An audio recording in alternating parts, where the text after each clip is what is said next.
Un degré de conscience avec Emma Aziza. Bonjour Emma. Bonjour Laurent. Experte en hydrologie, spécialiste de l'adaptation de nos sociétés au bouleversement climatique. On a beaucoup parlé ces derniers jours de la présence de certains pesticides dans l'eau du robinet. En l'occurrence, celui-ci s'appelle le chlorothalonil. Vous m'arrêtez si je me trompe.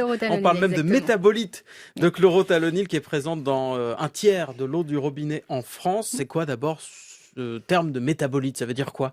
Alors, un métabolite, ça signifie qu'il est issu de la dégradation d'une substance active, en l'occurrence le pesticide, et qui va en réalité générer une à plusieurs molécules qui vont se dégrader dans le milieu par l'effet des pluies, du ruissellement, puis vont rejoindre les milieux souterrains, dans les nappes phréatiques, voire même dans les rivières. C'est pour ça qu'on le retrouve jusque dans notre robinet. Donc on le boit, ce fameux métabolite. Il est, en l'occurrence, il peut provoquer des cancers. En tout cas, il y a un risque de cancer. On parle là pourtant d'un fongicide à la base, un pesticide qui est interdit. Oui, un fongicide, c'est vraiment un élément qui va tuer les champignons, donc qui est développé majoritairement dans les cultures de plein champ. Ce R471811, c'est son petit nom. Que moi, ouais. Et donc, effectivement, c'est un fongicide qui est interdit en France depuis 2019. En réalité, on l'a complètement arrêté en 2020, le temps d'écouler tout de même les stocks restants. Quand on regarde, en 2017, on utilisait cette molécule dans 39 produits pour une cinquantaine d'usages qui allaient du traitement des céréales comme le blé, l'orge, le seigle, voire sur les légumes comme les tomates, les concombres ou encore les oignons, les carottes ou les melons. Donc en réalité, il est disséminé partout. Ouais. Il a été très utilisé pendant des décennies. Aujourd'hui encore, d'ailleurs, il y a des pays qui l'utilisent, les champions mondiaux, les États-Unis ou le Japon par exemple.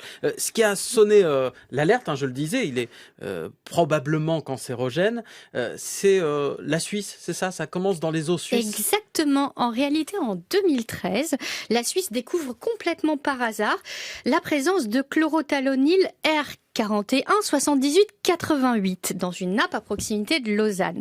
Donc une forme de métabolite.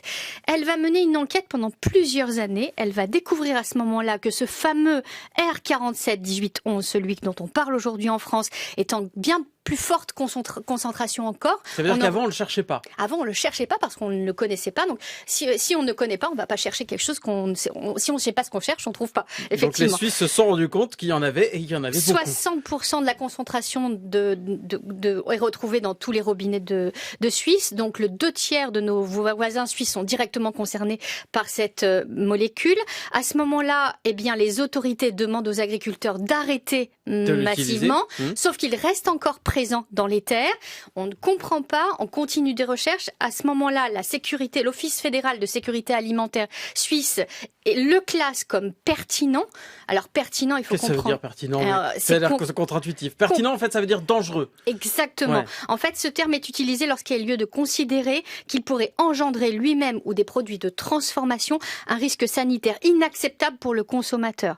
Donc, le problème, c'est que le géant agroalimentaire qui derrière a disséminé ce produit porte plainte.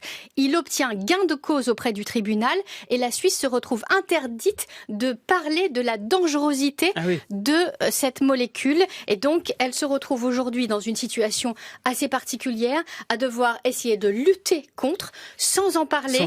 Et malgré tout, en augmentant de 75% la facture des habitants, donc la facture d'eau, tout simplement pour essayer de l'éliminer du milieu. D'accord, c'est pour traiter l'eau. Pour traiter l'eau avec des moyens ça coûte beaucoup plus cher et c'est le consommateur qui paye en Suisse. Donc. Exactement, alors qu'en réalité, ce serait quand même beaucoup plus logique que ce soit le pollueur. C'est encore, il faudrait que ça ouvre des possibilités juridiques, en l'occurrence, de le faire. Plus généralement, ce problème de l'eau, c'est aussi le problème en fait de ce qu'on ingère, ce qu'on boit et ce qu'on mange aussi. Il faudrait qu'on regarde ce qu'il y a dans nos assiettes. Et oui, parce que effectivement, on a tendance à perdre confiance à partir du moment où on vous explique qu'on a encore un produit cancérigène potentiellement probable, mais en tous les cas, au-delà du fait de pouvoir ou de ne pas pouvoir être cancérigène, ce qui est sûr, c'est que si vous l'inhalez, il y a une mort directe. Donc, on voit quand même sa dangerosité, elle est tout de même assez claire, les effets secondaires aussi. Donc, ça fait peur, effectivement. Maintenant, est-ce qu'on doit s'inquiéter de son robinet ou est-ce qu'on doit s'inquiéter de son assiette, puisque ces produits sont mis directement sur sur nos produits de consommation. Mais on peut s'en passer, Aziza, on a les moyens. C'est toujours l'argument de produire assez pour tout le monde si on se passe des pesticides. Et oui, alors effectivement, on pourrait manger bio à l'échelle mondiale. Une étude le prouve, elle a été réalisée en novembre 2017. Elle est parue dans Nature et elle met en évidence le fait qu'on pourrait nourrir l'intégralité de la population mondiale avec des produits biologiques. Et pourquoi on le fait pas? Et pourquoi on le fait pas? Parce que ça demande déjà beaucoup plus de terre, parce qu'effectivement c'est beaucoup moins rentable. Donc de la déforestation. Et donc on participerait un peu plus à de la déforestation, sauf si on joue sur deux éléments.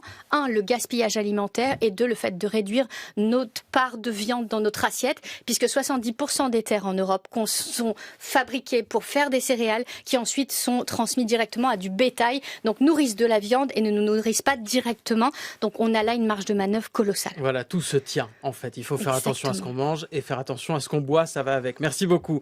Emma Aziza, experte en hydrologie et spécialiste de l'adaptation de nos sociétés au changement climatique. 1 degré de conscience toutes les semaines sur France Info. Merci Laurent.